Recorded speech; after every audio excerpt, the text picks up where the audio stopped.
Saudara, momen Ramadan dan momen perayaan Hari Raya Idul Fitri tentu menjadi momen bagi kita semua untuk kemudian merenungkan kembali bagaimana kehidupan berbangsa dan bernegara kita. Selama ini, setelah hari-hari ini kita diuji mengenai bagaimana menempatkan dengan benar keberagaman, bagaimana kemudian kita menjaga Pancasila, menjaga Negara Kesatuan Republik Indonesia. Sudah bersama saya Ketua Umum Pengurus Besar Nahdlatul Ulama, sekaligus sebagai anggota Dewan Pengarah Pembinaan Ideologi Pancasila yang baru saja dilantik pada 7 Juni lalu, Kiai Haji Said Akil Siraj. Assalamualaikum Pak Kiai. Waalaikumsalam warahmatullahi. Pak Kiai ini latar belakangnya Nahdlatul Ulama, kemudian masuk tepat sekali masuk ke Dewan Pengarah Pembina Pancasila. Setelah hari-hari ini kemudian ada banyak yang kemudian mencari tahu, mungkin generasi muda seperti saya Pak Kiai, dengan ada media sosial, nilai-nilai globalisasi dan sebagainya. Bagaimana sebenarnya menempatkan dengan benar Pancasila, kemudian nilai-nilai agama apapun itu Pak Kiai, dan nilai-nilai globalisasi, nilai-nilai dari luar. Bismillahirrahmanirrahim.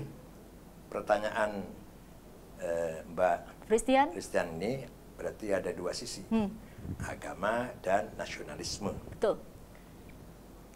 Kita tarik ke belakang dulu. Nabi Muhammad SAW membangun sebuah negara, namanya negara Madinah, artinya civilized. Bukan negara Islam, bukan negara Arab, negara suku atau negara bangsa, bukan negara suku ya, tapi Madinah.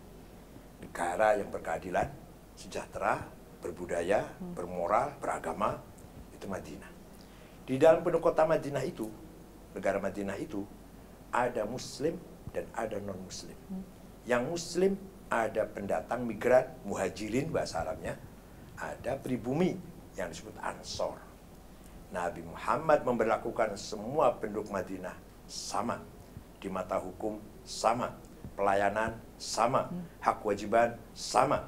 Suatu ketika ada sahabat Nabi membunuh non-Muslim Yahudi di pasar. Siapapun yang salah, siapapun yang tidak lihat, siapapun yang memulailah. Tapi Nabi marah besar dengan mengatakan, Man qatala dhimmiyan fa'ana khosmuhu yaumal qiyamah.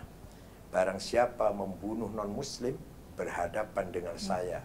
Dan barang siapa yang berhadapan dengan saya, lam yashumma ra'ihatal jannah, tidak akan masuk surga. Begitu besar Nabi Muhammad memprotek warga negara Madinah yang non-Muslim.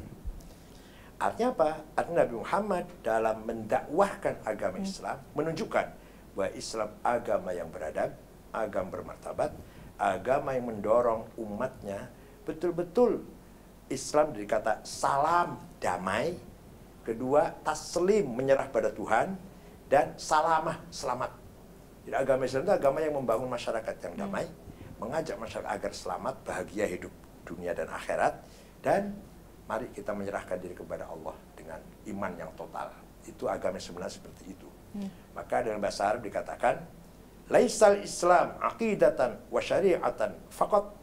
Islam bukan hanya teologi dan ritual ibadat saja, tapi al-Islam dinul ilmi wa thaqafah, dinul adabi wal hadarah, dinul tamaddun wal insaniyah. Islam membawa misi intelektual, peradaban, budaya, agama, dan membangun masyarakat civilized. Sekarang nilai kebangsaan. Sejak tahun 1914, Kiai Hashim Asy'ari, pendiri NU, kakeknya Gus Dur, sudah mempunyai agenda besar, yaitu mensinergikan antara Islam dan nasionalisme. Sampai-sampai jargonnya sangat terkenal. Malah dikira orang tuh hadis sabda Nabi. Bukan, itu jargonnya Hashim Asy'ari. Hubbul waton minal iman. Nasionalisme bagian dari iman kepada Tuhan. Jadi barang siapa yang beriman pada Allah harus punya semangat nasionalis. Kenapa? Dan itu nggak ada loh.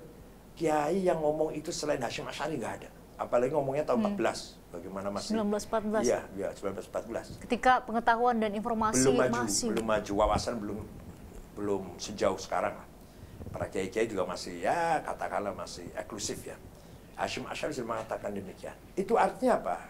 Kiai Hashim Asy'ari jauh ke depan, tahu persis. Islam saja belum tentu bisa membangun masyarakat yang solid. Nasionalisme saja tanpa Islam, tanpa agama lah, nasionalisme yang sekuler, yang liar, yang tidak ada nilai spiritual. Hasyim Asy'ari sudah mengatakan, hubbul watan minal iman. Terbukti sekarang apa yang terjadi Afghanistan, 100% Muslim, perang saudara terus-menerus. Irak, yang perang orang Islam, buat non-Muslim ada sih, tapi nggak perang yang non-Muslim. Yang Islam, yang sudah 1,5 juta lebih korban manusia, nyawanya menghilang di Irak itu. Sama-sama Islam, sama-sama penduduk Irak. Suriah, sudah 500.000. Bahkan ada ulama besar, namanya Syekh Said Ramadan Al-Buti, sedang mengajar tafsir di masjid, dibom. Coba, ulama dibom, jamaahnya mati semua, ulamanya pun, seorang syekh ini juga meninggal dunia. Yaman, sudah 50 ribuan. Mengapa? Karena mereka tidak punya semangat nasionalisme, tidak punya komitmen ingin membangun atau menjaga, merawat keutuhan negerinya. Islam, Islam, Islam. Jadi jelas Hasyim Asy'ari sudah tahu ini pandangan ke depan. Sangat visioner. Ya, bahwa Islam saja tanpa semangat nasionalisme belum tentu bisa membangun masyarakat yang solid. Islam tanpa nasionalisme. Di kita ini, di Indonesia ini, alhamdulillah kita bersyukur. Di samping Hasyim Asy'ari, ulama lain, Agus Salim, Said Cokroaminoto dari Syarikat Islam, Kahar Muzakir, Ahmad dan Muhammadiyah, semua sama. Bahwa Islam adalah sebagai nilai universal yang menghubungkan kita dengan Allah, tapi berbangsa bernegara tidak usah menggunakan legal formalistik agama, tapi mari kita bangun negara kebangsaan berdasarkan Pancasila. Nah, Pancasila sudah mengandung dua semangat itu, dua prinsip. Hablum minallah, hubungan vertikal dengan Allah, manusia ini semua makhluknya Allah semua, harus taat menyembah Allah, itu sila pertama.